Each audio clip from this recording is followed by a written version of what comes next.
Thank you, Mr. Speaker, for this opportunity to also oppose this bill. And before I do so, may I join my fellow residents of Kajiado in mourning Honorable Janet.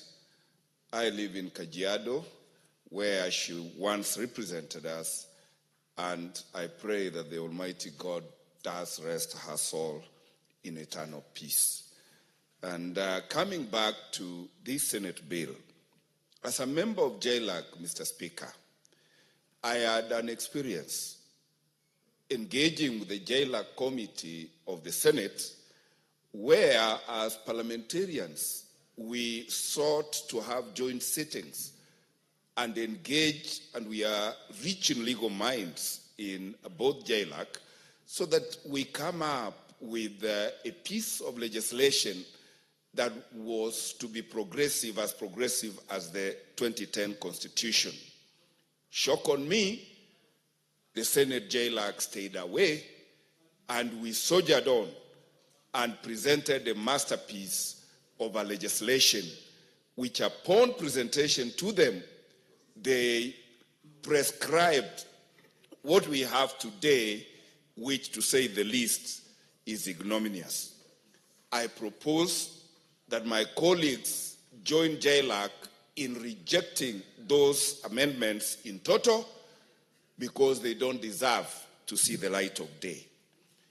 And in doing so, it is clear that Senate is trying to carve its way to waters that the Constitution of Kenya 2010 does not permit them to navigate into. And money matters are matters of the National Assembly and must be so protected. And I also want to hail the determination by the Supreme Court of Kenya, the Apex Court, for pronouncing itself and stating the obvious. Because the Constitution of Kenya has outlined functions for the two legislative houses. And the bill that was to deal with the behavior and engagement of Parliament was merely going a step further, as lawyers say, so that we have no avoidance of doubt that there is no conflict in the functions of the National Assembly and that of Senate. And I want to share with you, Mr. Speaker, I have never had an occasion again to share with any committee of Senate.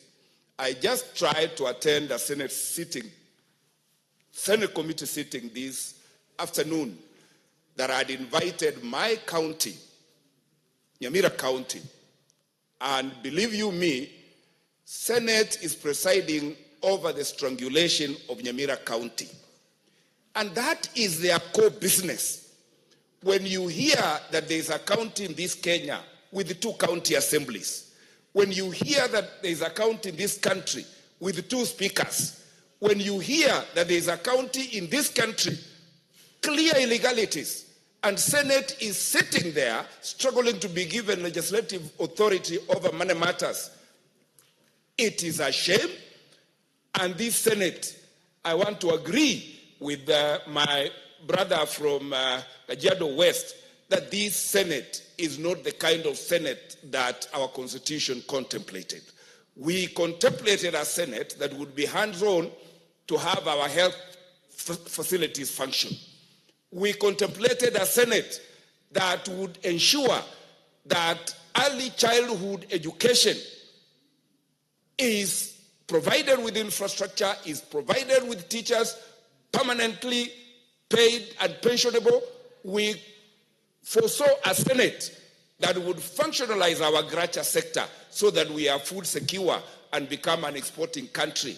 We contemplated a Senate that would stick to its lane, that would remunerate people who work for them.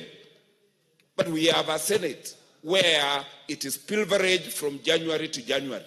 It is pilferage every other day. Mr. Speaker, I am so disturbed that the Senate had the audacity to recommend that this motion be brought before us, that this bill be brought before us.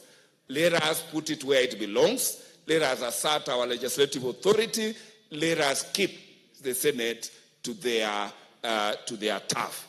And with that, Mr. Speaker, I yield after vehemently opposing and calling out the management and dysfunctioning in Nyamira County to quickly come to an end, because I host the county.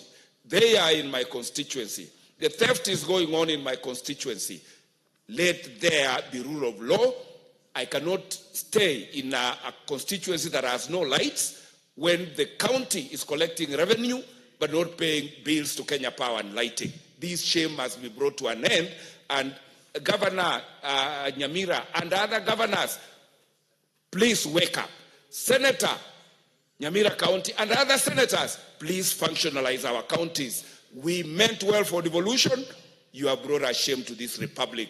Keep off legislation on money matters. I yield. Thank you, Mr. Speaker.